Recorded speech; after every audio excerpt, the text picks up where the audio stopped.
আর কখনো তোমাকে বিরক্ত করব না, আর কখনো ফোন পাবে না আমার, আর কখনো বলবো না তোমাকে খুব মিস করছি। রিসিভ না করা প্রতিটা কল, উত্তর না দেওয়া প্রতিটা মেসেজ, আর এড়িয়ে যাওয়া প্রতিটা কথা মনকে জানান দিচ্ছিল যে সবশেষে আমি কতটা মূল্যহীন হয়ে গেছি।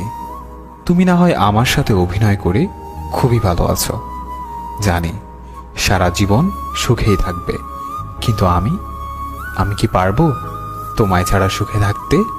পারবো কি তোমায় ভুলে যেতে? কোনোদিনও পারবো না। আমি তোমাকে যতই ভোলার চেষ্টা করছি, তোমার স্মৃতিগুলো ততটাই আঁকড়ে ধরে আছে আমাকে। মনে করি এইবার সত্যিই ভুলে যাব তোমাকে, আর কখনো পিছু ফিরে দেখব না তোমাকে। কিন্তু তোমার চেহারা যখন সামনে আসে, তখন মনে হয় এইবার দেখি, তারপর ভুলে যাব।